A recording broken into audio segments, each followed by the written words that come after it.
আমি তাকে চোর বলেছিলাম, অকর্মণ্য ভেবেছিলাম, এমনকি মরে যেতে বলেছিলাম। কিন্তু যেদিন রাজ্যের মুখ্যমন্ত্রী তার সামনে হাত জোড় করে দাঁড়ালাম, অন্ধ সে ছিল না, অন্ধ ছিলাম আমি। এই গল্পটা যদি জানতে চাও তাহলে ভিডিওটা শেষ পর্যন্ত দেখো। যে মানুষটাকে দিয়ে আমি বাড়ির সব কাজ করাতাম, কাপড় কাচানো, জুতো পরিষ্কার করা, যাকে আমি ভাবতাম অকর্মণ্য, পথের ভিখারি, পোষা কুকুর ছাড়া আর কিছু না, তার আসল পরিচয় যেদিন সামনে এলো সেদিন আমার পায়ের নিচের মাটিটাই সরে গিয়েছিল। একজন 12,000 টাকার চাকরি করা লোককে শহরের পুলিশ কমিশনার কেন স্যালুট করে? যার কাছে একটা ভাঙা তালা সারানোর পয়সা নেই, তার হাতে চৌধুরী গ্রুপের আসল মালিকানার কাগজ এলো কোথা থেকে? কি করছো তুমি? মরে যাও। আমি মরে যাব?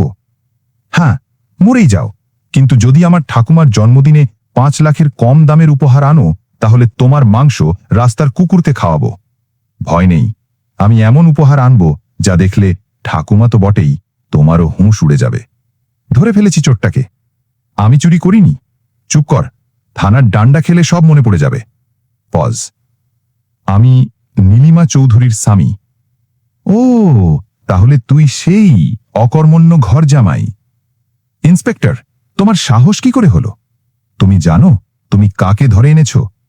উনি চাইলে তোমার ওই দোকানের মতো 10টা দোকান কিনে আমাকে সেখানে গার্ড বসাতে পারেন। কমিশনার মোবাইলে একটা ছবি দেখালেন। দীর্ঘ পজ। ইন্সপেক্টরের মুখ ফ্যাকাশে হয়ে গেল। স্যার, আমাকে ক্ষমা করে দিন। এই লোকটা আমার নাতনিকে অপমান করছে।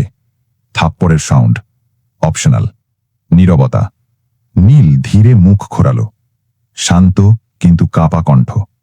আজ থেকে এই পরিবারের সঙ্গে আমার সব সম্পর্ক শেষ।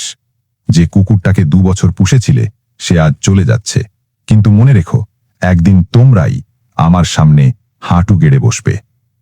বাক্সটা খোলা হলো। ভেতরে হিরে জহরত কিছুই ছিল না। ছিল একটা পুরনো হলুদ হয়ে যাওয়া কাগজ, চৌধুরী গ্রুপ অব ইন্ডাস্ট্রিজের প্রথম এবং আসল দলিল। তাহলে নীল কে? একজন ভিখারি, নাকি রাজ্যের ভাগ্য বদলে দেওয়া এক অদৃশ্য রাজা? সে যদি এত শক্তিশালী হয় তাহলে এতদিন এইভাবে গোপনে কেন বেঁচে ছিল? আর সবচেয়ে বড় প্রশ্ন, চৌধুরী পরিবারের ভবিষ্যৎ নির্ধারণকারী এই দলিল তার হাতে এলো কিভাবে?